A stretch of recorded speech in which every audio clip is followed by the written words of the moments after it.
Oke.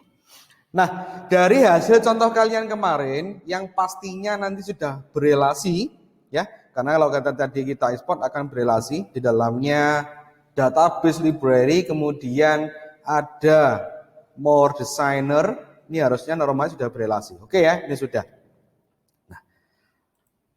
Nah, sekarang untuk materi berikutnya ini nanti terkait apa untuk sesi yang berikutnya dari sebuah pemfilteran, dari sebuah kita membuat yang namanya query ya. Kemarin yang pertama kita sudah ada kriteria, yang kedua kita sudah menempatkan perhitungan ya dalam bentuk grup, kita kelompokkan. Nah, di sini nanti akan saya tambahkan misalnya ya, dari data yang sudah saya buat tadi, saya inputkan seperti ini. Oke, saya ingin menampilkan, tetapi saya urutkan. Oke, saya menampilkan, tetapi saya urutkan. Diurutkan itu menggunakan perintah namanya sort. Oke, sort. Jadi kalau misalnya saya tulis di dalam notepad, bentar ya. Dalam notepad ini nanti, ya, perintahnya namanya adalah sort. Kalau kemarin kita mengelompokkan menggunakan group. Sort by, diurutkan berdasarkan apa? Nama fieldnya, misalnya berdasarkan name.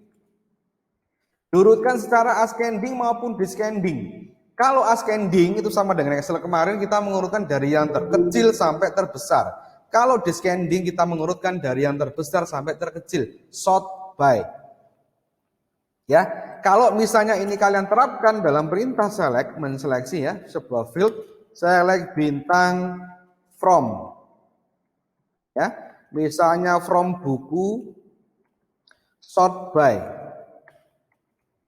saya urutkan berdasarkan misalnya stoknya. Nah, oke, stoknya apa Pak? Descending, tulisannya seperti ini ya, descending. Descending itu dari yang terbesar sampai terkecil.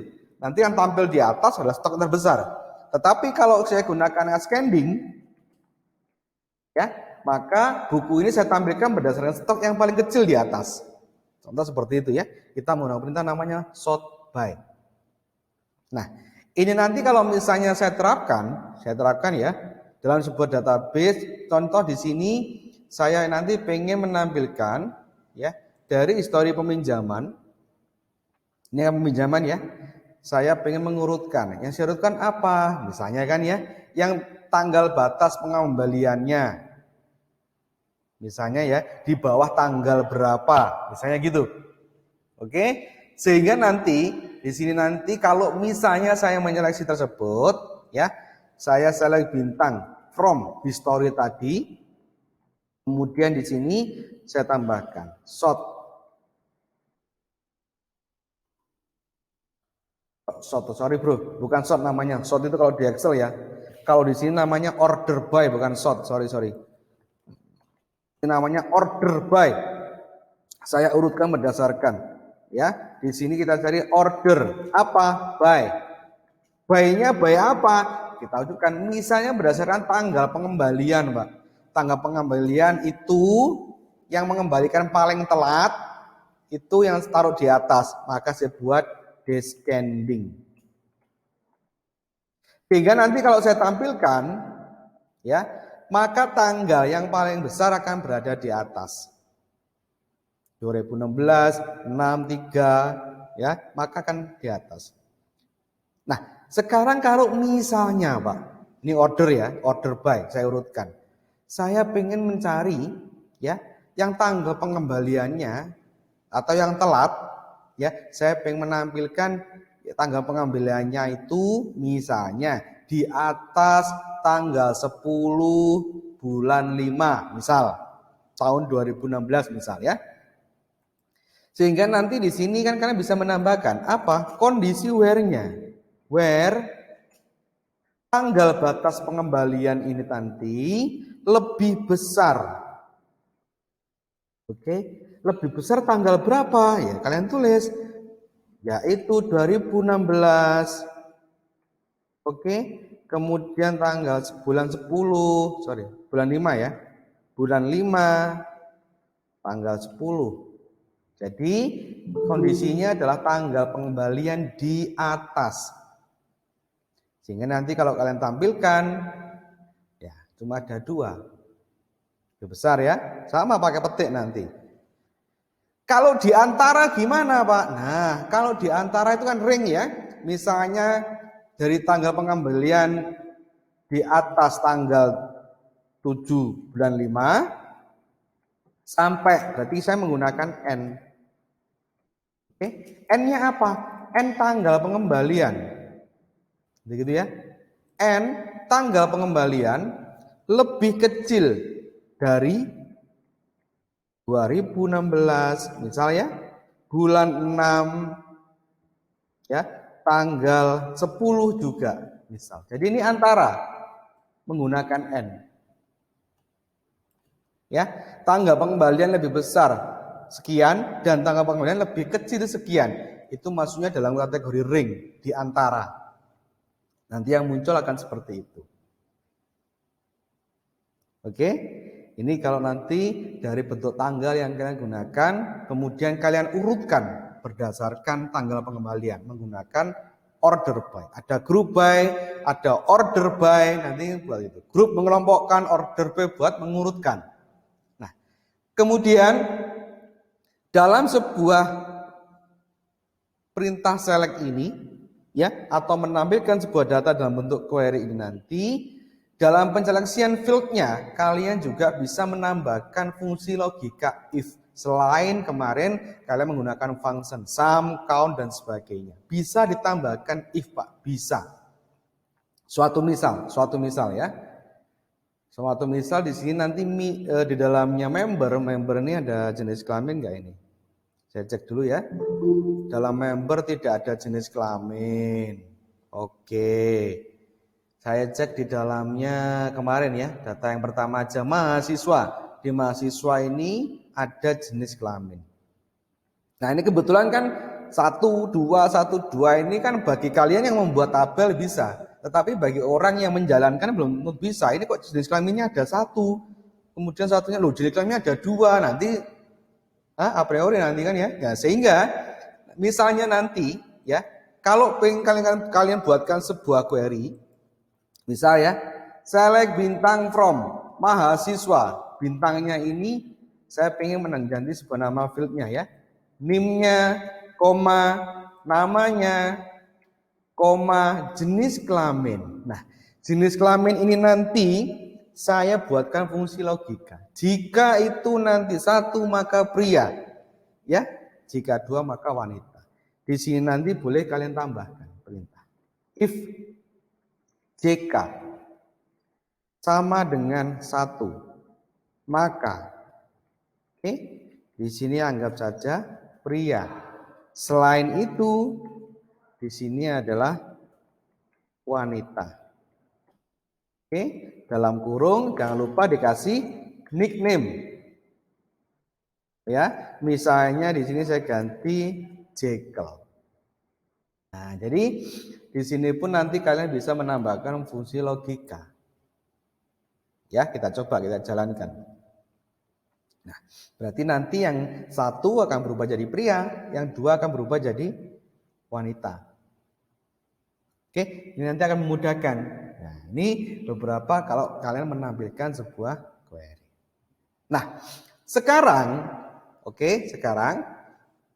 saya tambahkan lagi dalam perintah select ya. Semisal dari library kemarin, di sini di dalamnya detail history ya, ada jumlah unit buku dan sebagainya. Ya. Kemudian di dalamnya historinya ya, kemarin kan kalian sudah tahu bahwa ada denda juga. Oke, ada denda juga. Kemudian di detail historinya ada jumlah buku yang dipinjam. Betul ya? Ada jumlah buku yang dipinjam. Nah, sekarang kalau misalnya kalian kemarin kan sudah membuat query, di mana query tersebut adalah menampilkan total buku yang terpinjam. Kan gitu kan ya? Mungkin teman-teman masih ingat ketika kalian membuat SQL-nya, ini nanti akan digabung dengan beberapa field dari beberapa tabel. Kan gitu kan ya? Contoh, di sini di library ini saya pengen menampilkan. Yang saya tampilkan adalah bentar ya. Astagfirullahaladzim, ini ngapain ini ke sini nih? Bentar. Database library. Saya bikin SQL. Oke ya. Saya select. Yang pertama saya ingin menampilkan dari tabel ini history ya. Oke, di history ini ada nomor peminjaman sama kode anggota. Saya manggil nomor peminjaman, berarti dari tabel history.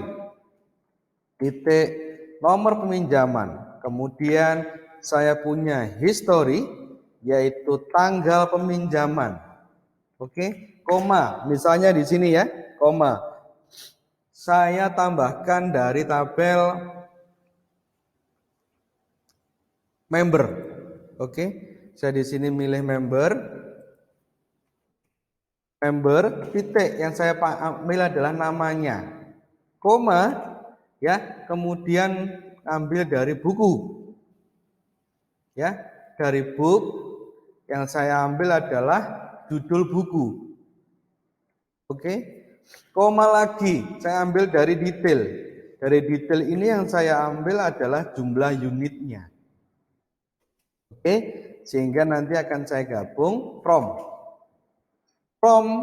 dari tabel apa saja. Yang pertama adalah history, koma, apalagi bro? Member, oke? Member, koma, apalagi? Book, koma, yaitu detail. Where, nah ini kondisinya berarti dari sekian tabel itu kalian relasikan dulu ya. Dari member titik kode anggota itu sama dengan history titik kode anggota. Dan oke, dari buku titik kode buku itu sama dengan detail titik kode buku. And ya, dari history titik nomor peminjaman itu sama dengan detail titik nomor peminjaman. Contoh ini ya, contoh. Ini kalau misalnya saya tampilkan semua, datanya akan tampil semua seperti ini. Oke ya. Kemarin kalian kelompokkan, kalian group by, Pak. Buku yang sama saya hitung. Kan gitu kan ya? Atau buku yang sama atau nota yang sama saya hitung. Notanya ada berapa nih? 1, 2, 1, 2, 3. Oke. Kemarin adalah jumlah buku. Buku yang paling sering dipinjam. Oke. Sehingga nanti di sini akan saya tambahkan pada jumlah unit. Mana buku yang sama ini ya? Judul buku, judul buku. Oke. Di belakang akan saya tambahkan, oke. Koma di sini adalah saya hitung jumlahnya berapa. Kemarin yang kalian hitung pakai sum atau count untuk yang buku paling banyak dipinjam. Pakai sum atau count? Boleh menggunakan count ya. Misalnya pakai sum berarti nanti yang dihitung adalah jumlahnya. Count dari book titik judul buku. Ya. Saya kasih nama, penggantinya di sini adalah jumlah. Oke, contoh seperti itu. Jadi kalau saya jalankan nanti akan muncul ya, jumlahnya 9. Ini saya hitung. Baru saya hitung ya. Cuma kan belum saya grupkan. Di belakang akan saya tambahkan group by. Group by-nya berdasarkan apa yang dihitung? Oke, berdasarkan nomor peminjaman atau berdasarkan judul buku? Ya, di sini nanti akan berdasarkan judul buku. Karena saya menghitungnya berdasarkan judul buku. Kita coba ya. Judul buku. Kita jalankan lagi. Nah, kurang lebih kan seperti ini kemarin ya. Kurang lebih seperti ini. Nah, sekarang kalau misalnya dari perintah group by ini saya menambahkan pemfilteran, Pak. Menambahkan kriteria. Bagaimana caranya? Ingat, kalau misalnya nanti kalian sudah membuat group by, membuat order by, tetapi harus menambahkan pemfilteran. Contoh, yang saya tampilkan ini nanti untuk jumlahnya, ya, yang di atas 2. Atau jumlahnya lebih besar sama dengan 2. Kira-kira menurut kalian kriterianya ditaruh di mana?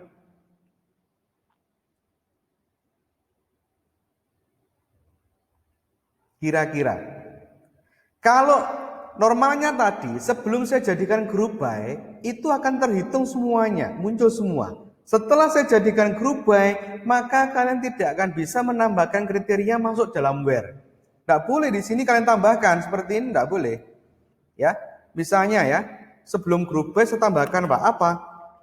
N misalnya ya, misal jumlah lebih besar sama dengan 2, Pak. Ini tidak akan bisa. Kenapa alasannya, Pak? Jumlah ini terjadi setelah group by. Oke, sehingga kriteria tidak akan bisa ditambahkan sebelum group by. Kriteria akan ditambahkan setelah group by, tapi bukan menggunakan where lagi, itu salah. Ya. Kriteria yang ditambahkan setelah group by kalian nanti menambahkan dengan perintah namanya having. Having apa, Pak? Having jumlah. Oke, having jumlah. Jumlahnya sama dengan berapa? Jumlah di sini lebih besar sama dengan 2. Jadi count as jumlah ini nanti ya bisa digunakan kriteria dalam bentuk group by. Itu setelah group by kalian tambahkan having. Ya, supaya nanti bisa tampil. Oke ya, hati ya, ini perbedaan. Jadi apabila nanti ada order by, ada group by, kalian perlu menambahkan kriteria. Ingat, itu terjadi kriterianya adalah setelah group by. Variabel jumlah itu setelah group by. Jadi menambah kriterianya juga setelah group by. Oke ya, ini contoh. Jadi setelah group by nanti tambahkan having, itu sama dengan kalian menggunakan kriteria. Nanti akan seperti itu. Ya, ini tambahan untuk pemfilteran sebagainya. Nanti kalian saya lihat kemarin hasil-hasilnya udah oke semua. Mayoritas paham ini ya. Saya lebih suka gitu. Oke. Nah, sekarang saya tambahkan untuk dalam CRUD itu ya. Untuk yang U berarti update. Kemarin kan CRUD. CR-nya sudah. Sekarang yang ketiga, update. Ya, update ini adalah merubah. Merubah apa, Pak? Merubah record. Merubah record.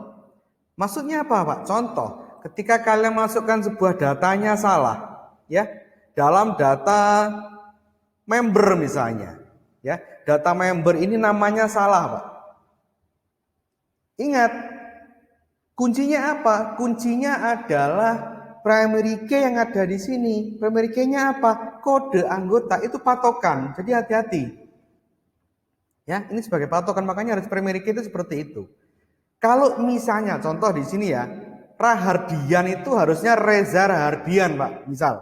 Berarti kalian perlu merubah record. Berdasarkan apa? Berdasarkan kode anggotanya berapa. Sehingga kalau nanti kalian menggunakan perintah update, ya, update.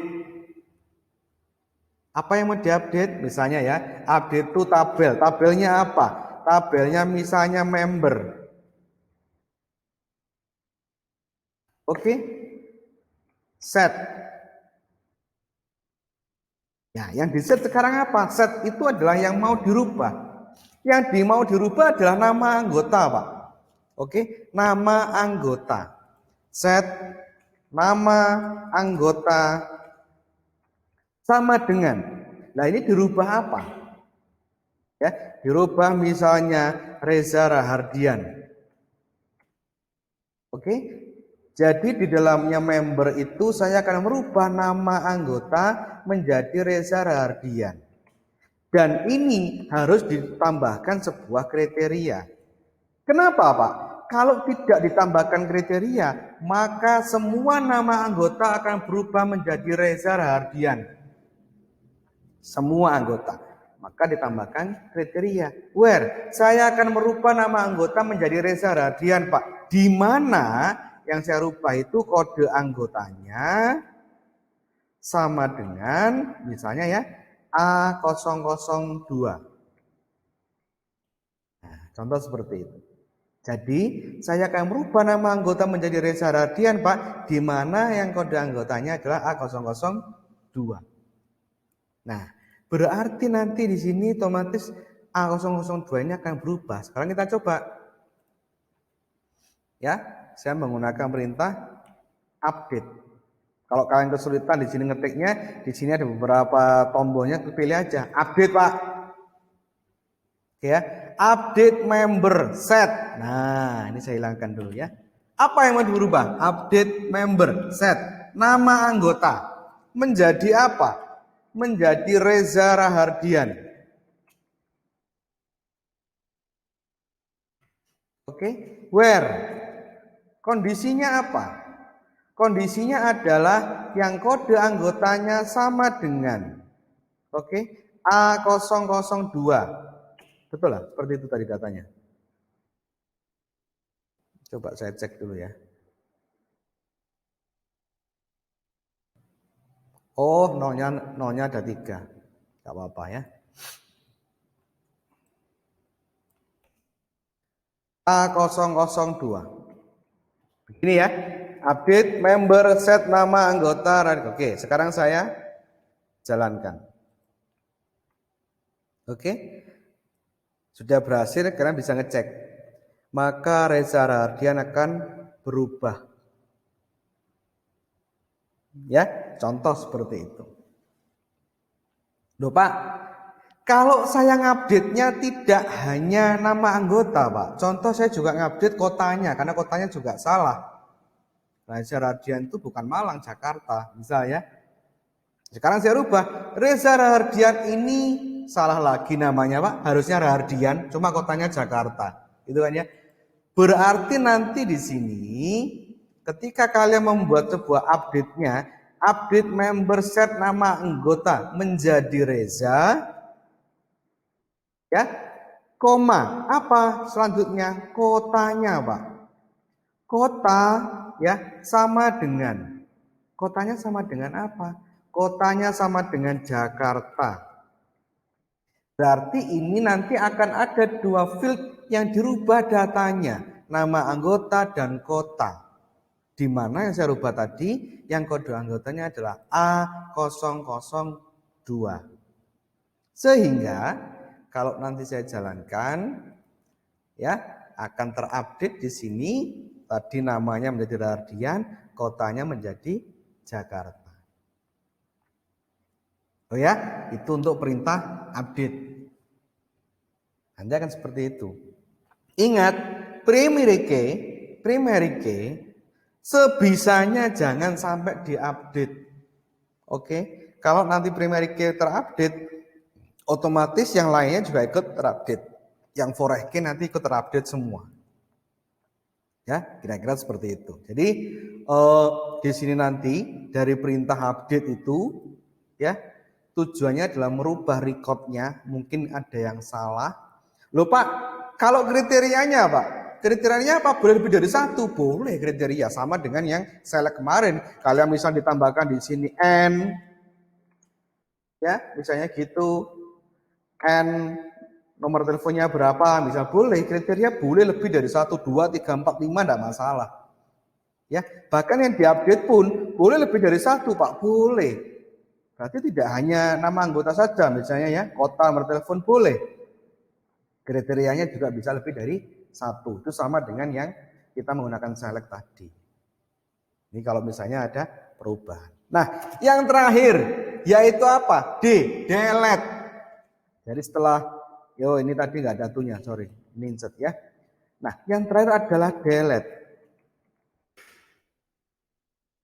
Nah, pertanyaannya, delete ini arahnya adalah ke tabel. Delete from. Ya, sini nggak usah tambahkan nama field ya, langsung delete from. From apa? From member. Berarti saya menghapus, yang saya hapus adalah tabel member dengan kriteria where. Oke, saya akan menghapus member where. Apa yang dihapus? Yang dihapus adalah yang kode anggotanya sama dengan A0002. Berarti saya akan menghapus dari tabel member, di mana yang saya hapus yang kode anggotanya adalah A002. Berarti nanti kalian terapkan di sini. Contoh ya, A002 itu di dalam historinya ada enggak? Kita cek. A002. Ya, A002 tidak ada. Belum ada ya. Yang ada adalah A0134. Nah, sekarang saya pengen menghapus yang A04. Oke, A04 ini di dalam detailnya pasti nanti akan muncul ya. Wah, ini ada penyewaan. Di member ya, A04 ini adalah sebagai kode anggota peminjam. Dia punya transaksi peminjaman P003. Maka nanti secara tidak langsung harusnya, kalau kalian kemarin relasinya menggunakan cascade, harusnya ya, di dalam transaksi nanti P003, 04 ini harusnya hilang. Terus di dalamnya detail, ya, P003 juga harus hilang karena terrelasi. Ya, kita coba menghapus yang A00 berapa tadi? 4 ya. A00 4 atau 3 tadi. Bentar. A003. Oh ini A004. Oke ya. Sekarang kita menghapus. Coba menghapus ya. Menggunakan perintah namanya delete. Yang saya hapus delete from. From apa? From member. Apa yang mau dihapus? Where. Oke. Kode anggotanya member. Apa namanya member ini? Bentar ya. Delete from member, where kode anggota.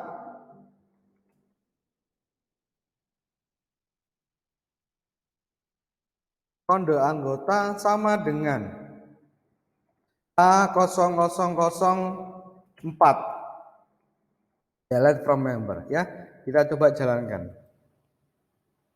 Apakah mau menghapus? Oke. Oke ya, saya hapus ya. Normalnya nanti di member A004 hilang. Kita cek. Harusnya kalau relasi kalian berjalan normal, di dalam history A004 juga harus hilang. Hilang? Ya. Otomatis kalau di history ada di peminjaman hilang, maka di detail juga ikut hilang. Yo kan hilang? Oke ya. Paham maksudnya ya? Jadi kalian menggunakan relasi kemarin, menggunakan cascade itu tujuannya kalau tabel primary saya hapus, otomatis forex key akan ikut terhapus semua. Oke?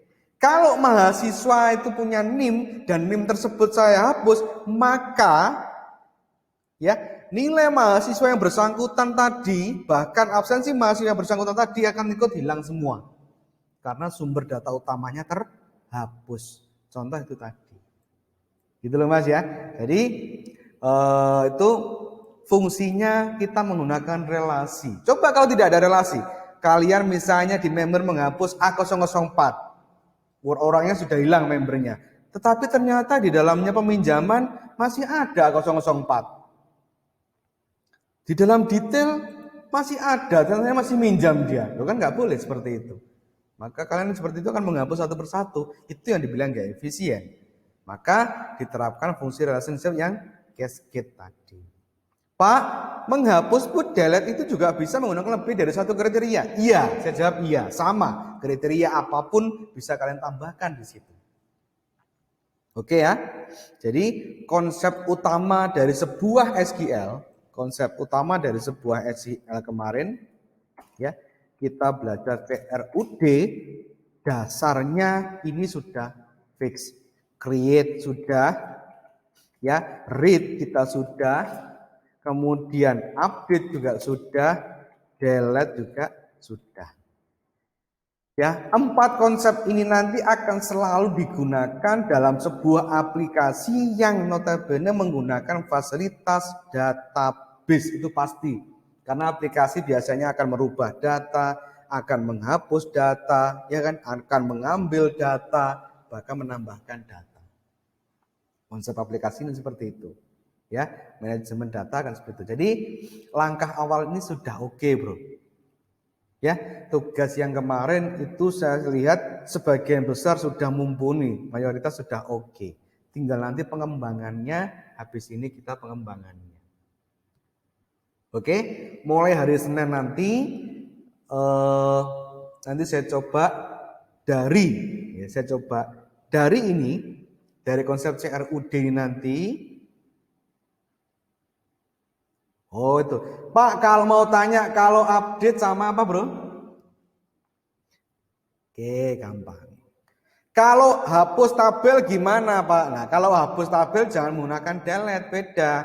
Hapus tabel menggunakan perintah namanya drop. Oke ya, drop.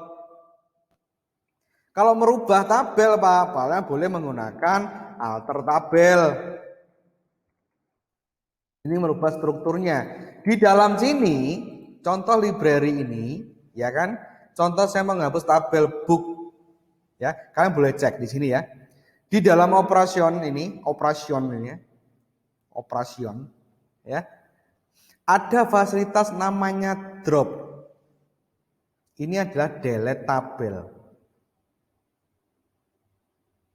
Oke, kalau kalian cek nanti akan seperti ini pasti, ada konfirmasi. Perintahnya apa, Pak? Ya drop tabel, nama tabelnya apa? Selesai. Oke, kalau misalnya langsung nama tabelnya boleh, atau seperti ini, drop misalnya ya, tabel diikuti database-nya, Pak. Kemungkinan di sini akan banyak database. Saya ikuti aja library misalnya ya, library. Ya, dot apa yang mau saya hapus? Book. Nah, ini menghapus tabel.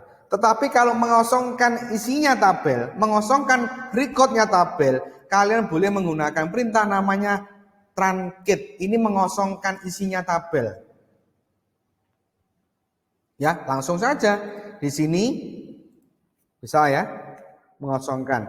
Itu boleh menggunakan perintah namanya truncate. Apa yang mau dikosongkan? Langsung saja library, ya, misalnya library.book. Maka semua record yang ada tabel buku akan hilang.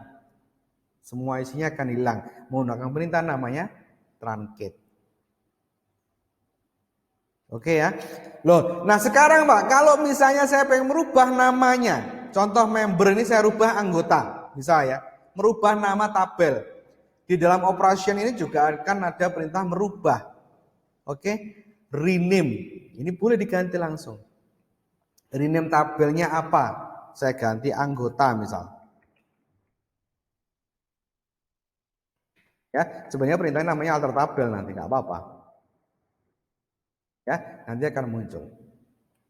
Rename tabel library member to. Nah, jadi menggunakan perintah seperti ini juga sudah bisa. Kalau saya tulis, nanti di sini akan muncul seperti ini. Rename tabel member menjadi anggota. Kemarin teman-teman ada yang tanya, Pak, saya bikinnya salah di database lainnya, Pak, mau saya pindah gimana? Di sini juga ada perintah namanya move. Copy tabel juga bisa, move tabel juga bisa. Jadi semua terletak di dalamnya operation. Kalau butuh skripnya, coba nanti jalankan, skripnya dijalankan, itu lebih oke. Tutorial MySQL itu banyak, Bro, sangat banyak. Ya, cuma nanti kalau dikoneksikan dalam aplikasi, kita lihat dulu ini menggunakan PHP versi berapa. Gitu kan ya? Cek PHP-mu versi berapa. Karena apa? Nanti kalau berbeda versi PHP maka ya koneksi dari database ke aplikasi itu akan ada perbedaan. Oke, akan ada perbedaan. Kira-kira seperti itu ya. Nah, jadi nanti mulai hari Senin nanti saya ajari Microsoft Access-nya mulai dari kita nanti membuat tabel, export import tabel di Microsoft Access menggunakan Excel maupun MySQL, langsung nanti di Access-nya kita membuat sebuah aplikasi yang layak pakai. Oke ya, teman-teman IK 132 kira-kira seperti itu. Kalau masih ada pertanyaan, monggo silakan. Kalau enggak kita lanjut ke lab.